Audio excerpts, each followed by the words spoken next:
it starts with the fact that the purpose of life in the past was not love.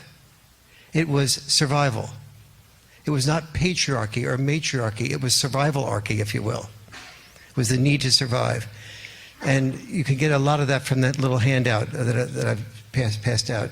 To survive, the first commandment to the Pentateuch of the Bible was, what was that first amendment? It was the first commandment. It was the first amendment. You can see people that are trained in political science. The first commandment of the Pentateuch of the Bible was be fruitful and multiply. So men fell in love with what type of women? Women who were fertile, women who were young enough to be fruitful and multiply for the next number of years. So to this day, men don't today, of course, have any addiction to young women. Or beautiful women. Certainly if we're spiritually evolved, we completely erase that from our psyches. And women fell in love with men who were successful enough to protect them. Of course, that doesn't happen today either.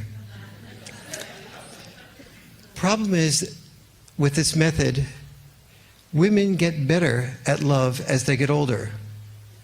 So boys and men falling in love with 15-year-old girls was falling in love with females who were the least capable of loving.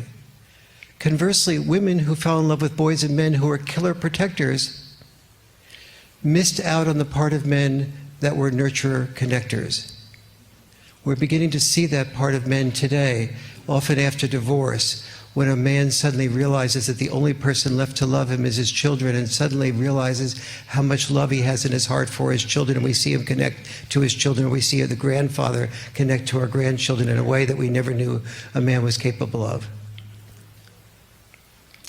So both members were programmed historically to fall in love with members of the other sex who were the least capable of loving.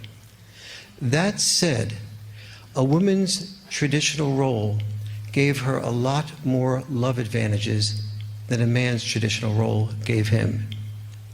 But that doesn't mean that a woman loves a man more than a man loves a woman. An important distinction. Before I explain that, let me just do a quick survey here to make sure that we're on target. I'm going to ask you to stand up if you are a mother.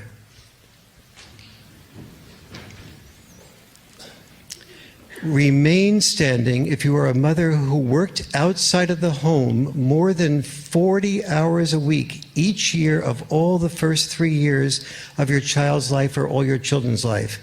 I'm going to repeat that. Stand up if you are a mother who worked outside of the home more than 40 years a week each year. Only my wife. And then, a few more women back there. Okay, so we have about maybe 6 or 7 of the women standing. Very good. Okay, very nice. Stand up if you're a dad.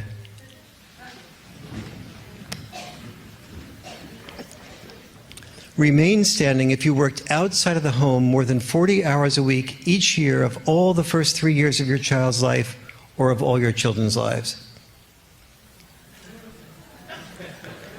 Almost all the men remain standing. Yes. Okay. I'll ask you to sit down. Thank you.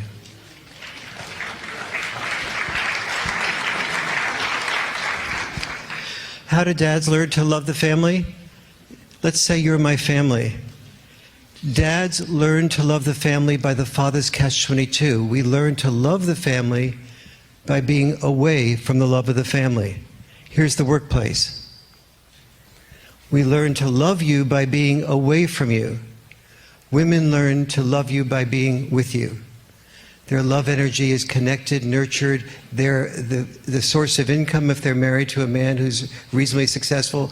Their source of income is dependent upon their nurturing more, their loving more, their connecting more. Our source of income is dependent upon disconnecting. If we stay home and take care of you, we are disrespected. If we go out and disconnect from you, we are respected. We get our love by being disconnected from love. Women provided an emotional womb akin to love, but I'd like us to look at men's being disconnected from love as men providing a financial womb. that took men away from their purpose, a financial womb that took men away from our purpose, loving and supporting the family, in order to achieve our purpose, loving and supporting the family. Men love the family by being disconnected. Women love by being connected. That's what I mean by women's role had the love advantage. Women's traditional role from the past also has an emotional advantage. In love, when a man and woman divorce, a man is 10 times as likely as a woman is, after divorce, to commit what? Suicide. A man, after the death of his spouse, is also 10 times as likely as a woman is to commit suicide. It gives you a sense of what happens to men. We'll talk a little bit about this later, when we have emotional problems that we can't express. When a traditional, and so for men, our real weakness is our facade of strength. Let me work on why that's the case. When a traditional man is vulnerable, it actually increases his vulnerability. He might ask, for example, a colleague for help at work, and then the colleague, seeing that he's been asked for help by this other person who might be equal to or above him, goes to the boss and lets it get around that he was asked for help by him, the colleague. Then the boss begins to increase the sense that the colleague has some confidence that he doesn't have. His willingness to ask for help, express vulnerability, has just increased his vulnerability. No wonder guys can't ask for directions. In contrast, when women talk to women friends, there's a code when women talk to women friends. A woman says, I'm really having trouble with my husband. If that trouble looks like it's going to create a divorce, the woman assures her that she really felt that she had married somebody that she really never really quite understood why she married him, because she was really worthy of somebody even better than that. And then each woman tells stories about how they're frustrated with their own husband, or flaws that they saw in that husband from the past, and they give each other support to make that transition. So when a woman expresses vulnerability, she becomes stronger.